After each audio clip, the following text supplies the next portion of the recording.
В прямом эфире информационная программа «Вести Чеченская Республика». Мои коллеги и я, Рамзан Абуев, готовы рассказать о наиболее значимых событиях к этому часу. Ассаламу алейкум. Главное сегодня. Край гор и башен.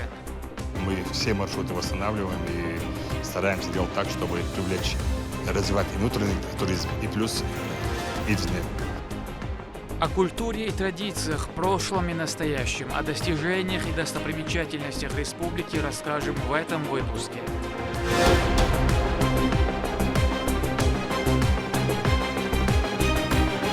Мастер-план Грозного. Чтобы добиться такого результата, работы вовсю кипят. Для 8 жилых домов уже вырыты котлованы глубиной 3 метра. Расскажем о масштабных работах в столице по строительству комплекса жилых и административных зданий.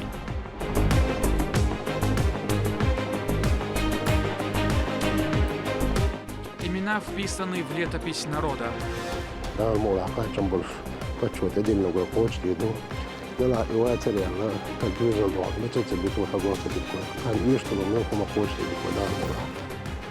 Родственникам погибших в ходе СВО бойцов передали медаль Героя Чеченской Республики. Наталья Депутатова поделится именами награжденных.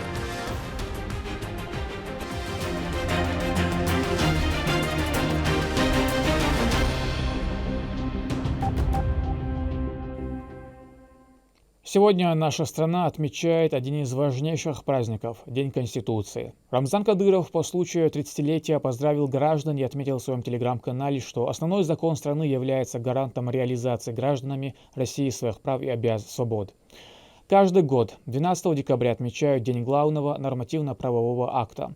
Она дает каждому региону возможность сохранять и развивать свои национальные традиции, обычаи, язык, культуру.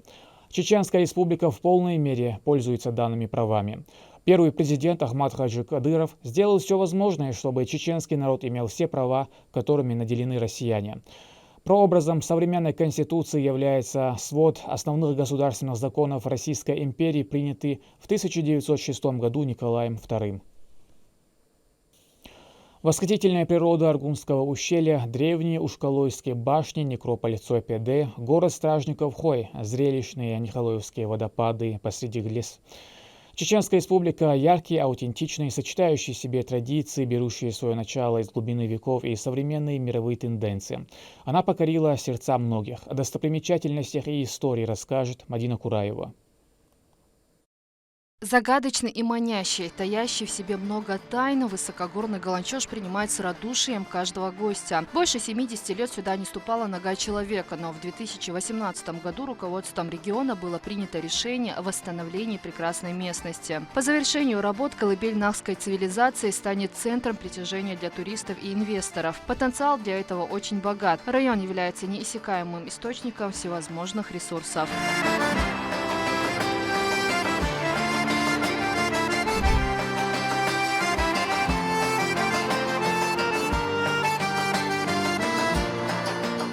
Чеченская республика состоит из 15 районов. Среди них 6 горных, и у каждого своя невероятно красивая природа. Эти края бережно хранят свои традиции и культуру народа. Каменные строения завораживают своей красотой и могуществом. Конечно, это наша история, наши башни, наши крепости. Мы все маршруты восстанавливаем и стараемся делать так, чтобы привлечь, развивать и внутренний туризм, и плюс и внешний. У нас это хорошо получается. Очень много проводим мероприятий именно сохранить наши национальные обычаи, традиции, культуру. У нас есть День танца, День чеченского языка, День чеченских женщин. Мы стараемся не просто объявлять эти даты, а брать максимальную пользу для того, чтобы развивалось, для того, чтобы сохранить и вернуть те славные традиции, обычаи, культуру нашего народа.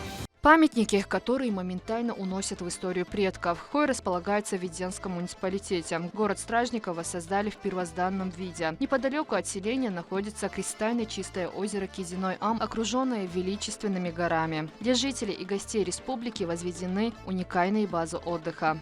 Туризм – это самое необходимое направление для нашего региона. Мы развиваем все направления. Есть очень много интересных объектов у нас в республике. Мы открываем санатории, Сунчинском районе, Видянском районе, Аргуне, Ширин-Юрте, Шалийском районе. Туристическая база Ахкитай находится среди лесных массивов, излюбленное место отдыха. Здесь озеро, куда стекается река Яся. Летом эта прозрачная вода с невероятным цветом небесной лазури в зимнее время приобретает темно-голубой оттенок. Комплекс находится в сказочном Биное. И если горную красоту создала природа, то Грозный возведен руками народа, ценящего свою историю и с уверенностью смотрящих в будущее.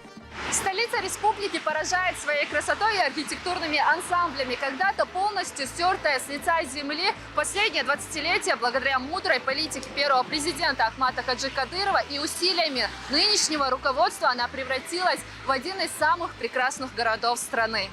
Новые объекты, качественные дороги, зоны отдыха. Причем все это отвечает самым современным стандартам. На этом развитие города не намерено остановиться. Его облик на ближайшие 10, 20 и даже 30 лет разработан. Грозный стремится стать центральным городом Юга России. Для этого создаются все условия для желающих инвестировать в республику, открывать и развивать свой бизнес.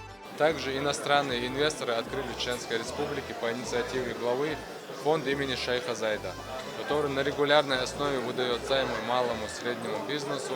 Ну и, конечно же, мы, Министерство экономики, всегда днем и ночью стоим на страже. Многонациональная Чеченская республика всегда рада новым жителям, которые переезжают сюда навсегда с разных уголков мира. Валера Ли, так его называют в России, вместе с женой Зоей приехал в Грозный в 2003 году. В регион их привела его история и сам народ. У китайцев и чеченцев есть много схожих традиций. Здесь мы чувствуем, как свои родины, честное слово. Все нравится. Народа добрый, хороший. Туристический поток увеличивается стремительно, и также стремительно создается новая инфраструктура, чтобы соответствовать современным требованиям. В Грозном возводится новый ЖД-вокзал и международный терминал аэропорта, которые позволят расширить географию гостей и облегчить их перемещение. Мадина Кураева, Ахмед Хизриев, Вести, Чеченская республика. Свыше 2000 студентов Чеченского госуниверситета имени Ахмата Хаджи Кадырова приняли участие во флешмобе, приуроченном к 30-летию Конституции России. Молодежь, одетая в цвета российского триколора, подчеркнула важность праздника и выразила свою активную гражданскую позицию. Студенты выстроились в надпись «30 лет Российской Федерации» под исполнение гимна страны.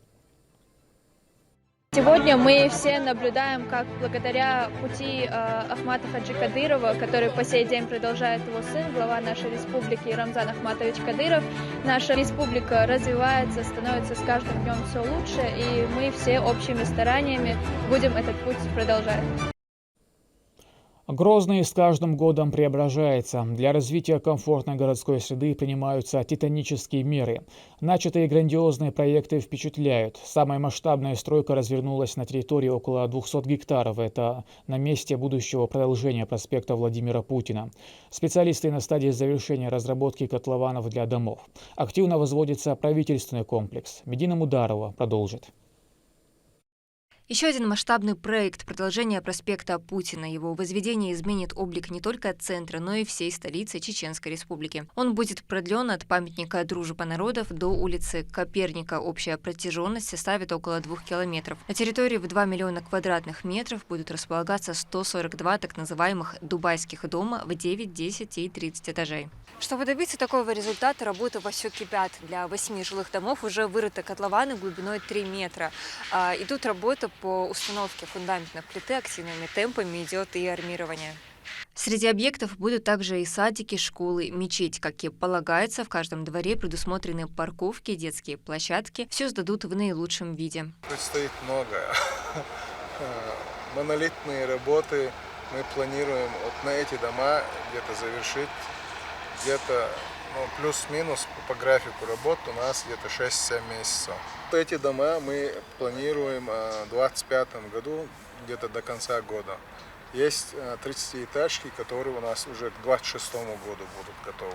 Согласно плану, здесь появится уютный бульвар для прогулок. Он станет главной изюминкой объекта. Сам проект привлек огромное количество инвесторов, которые активно участвуют в его реализации. Все идет согласно графику, рабочие оперативно выполняют свои обязанности. Идет все, работа хорошо. Все во время все привезет, арматура, все, материалы. Идет все по плану.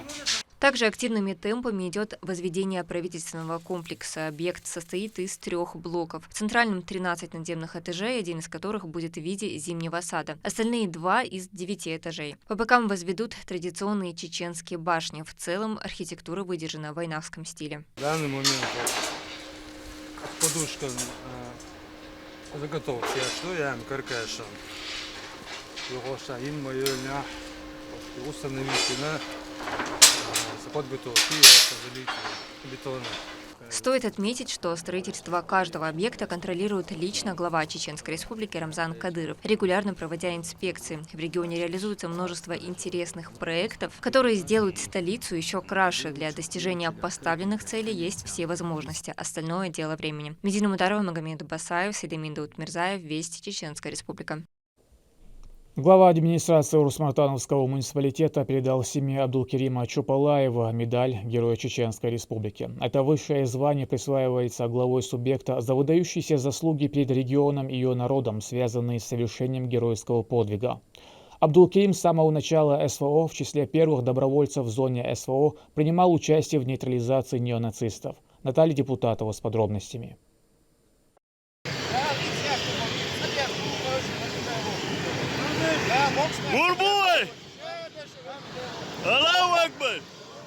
Абдулкерим Чупалаев отправился в зону СВО в числе первых добровольцев еще в 2022 году, пройдя подготовку по обучению военному делу в Российском университете спецназа в Гудермесе. Ему было 37 лет, погиб он при артиллерийском обстреле. И вот сегодня его родным вручают орден Героя Чеченской Республики, присвоенный воину посмертно. Указом главы Чеченской Республики 30 декабря 2022 года за номером 293 Чупалаеву Абдулкериму Адлановичу присваивается звание Героя Чеченской Республики. Глава Чеченской Республики Рамзан Ахматович Кадыров. Орден, присвоенный по указу главы Чеченской Республики Рамзана Кадырова, отдают старшему сыну, которому всего 13 лет. Он был одним из храбрецов, которые сразу откликнулись на призыв руководства страны и встали на защиту Родины. Bola duizol buhusam nanyo hishayu danan idochwar dala hadona bolas del shawo tegweruat pachwa yashni maniuk masana don velchuna visanchun zapchuna darbans maans molons achchans chwayu chuns molchuns dal mola qachambulsh pachwa tedilno go qochtido dala iwatari alla duizol don metsabitwa hagosabitkoy kan uishtolo мёхума qochtido dal mola. Из Чеченской Республики регулярно отправляются бойцы. Все они мужественно служат Отечеству, делая все возможное для того, чтобы избавить мир от нацизма. Жители региона поддерживают наших героев, выражают признательность. Тысячи верующих совершают тахаджуд-намазы во всех мечетях региона, моля Всевышнего о скорейшем их возвращении с победой.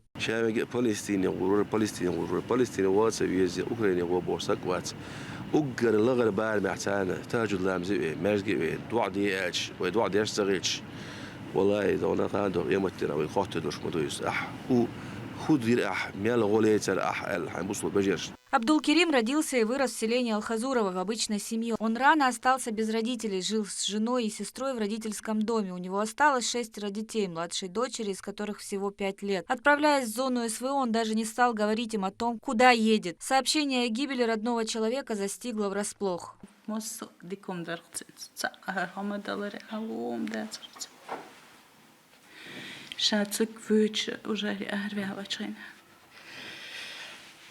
شاتوس يوغوش حيوتي تشوغش حوارون عليلا داخل زغدير إيش برودكتنا غدير أيمن ديريس خلق مهما الصوم تابزن دين دلغون. Конечно, это очень страшно терять близких, но родные верят в то, что он отдал жизнь не напрасно. Благодаря всем, кто проходит службу в рядах российской армии и защищают свою страну, таким мужественным, как Абдулкерим, на территории Украины будет искоренен неонацизм и восстановится мир и правопорядок. Герой Чеченской Республики Абдулкерим Чупалаев стал одним из многих храбрецов, отправившихся в зону СВО и отдавших свою жизнь за мирное будущее страны. Память о нем навсегда останется в сердцах близких людей. Наталья Депутатова, Сейдамин Мусаев, Вести, Чеченская Республика. Зима – время отдыха, а не насморков. В холода особенно важна профилактика заболеваний, и разработка российских ученых как раз отвечает всем этим требованиям. Отечественный орбидол доказал свою эффективность при гриппе и простуде. О положительных фармакологических действиях препарата расскажет Турпал-Али Тайсумов.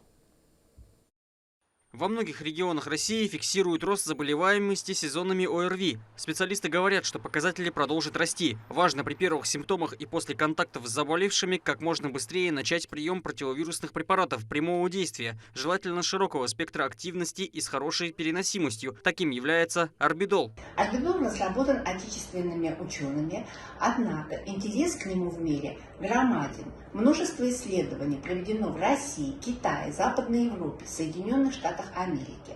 В информационной медицинской базе PubMed имеется более 450 научных статей по этому препарату. Из них 3/4 – это работы зарубежных ученых. Буквально в прошлом месяце в ведущем высокорейтинговом медицинском журнале Immunity, Inflammation and Disease вышла статья китайских ученых, в которых обобщен весь массив данных по этому препарату по всем информационным базам. Анализ показал, что орбидол является этиотропным препаратом прямого противовирусного действия, обладающий широким спектром противовирусной активности в отношении вирусов гриппа А, Б, коронавирусов, включая новый коронавирус SARS-CoV-2 и других респираторных вирусов, имеющим высокий профиль безопасности и низкую вероятность формирования резистентности к нему. В сезон простуды и гриппа необходимо защитить себя и своих близких от вирусных инфекций. Как известно, они особенно активизируются в осенне-зимний период, когда иммунная система ослаблена, а погода обманчива. Орбидол действительно является эффективным отечественным препаратом. Он борется с вирусами, препятствует возникновению их в клетке. Это опять-таки способствует скорейшему выздоровлению. Эффективность препарата орбидол была неоднократно доказана учеными разных стран. Его действующее вещество умифенавир официально рекомендован российским Минздравом в профилактике, диагностике и лечении COVID-19. Механизм действия заключается в блокаде слияния липидной оболочки вируса и клеточных мембран в организме человека. Эффективность после приема подтверждают и люди, прошедшие курс лечения. При заболевании простудой или гриппом я и моя семья принимаем орбидолом. Мы знаем его эффективность, поэтому я очень рекомендую его применению своим друзьям и знакомым, когда им нужен дельный совет. Применение орбидола целесообразно начинать в ранние сроки и не позднее 7-8 дня от появления первых симптомов гриппа и ОРВИ. Врачи советуют не игнорировать любые признаки недомогания и обращаться к специалисту незамедлительно. Вовремя начатое лечение позволит получить максимальный эффект. Турпал-Али Тайсумов, Моусар Хаджиев, Атлан Ташухаджиев и Руслан Магомадов. Вести. Чеченская Республика. К этому часу это все события. Еще больше новостей вы можете узнать на наших аккаунтах в социальных платформах и в приложении «Смотрим». С вами был Рамзан Абуев. И пусть в вашей жизни будут только хорошие вести.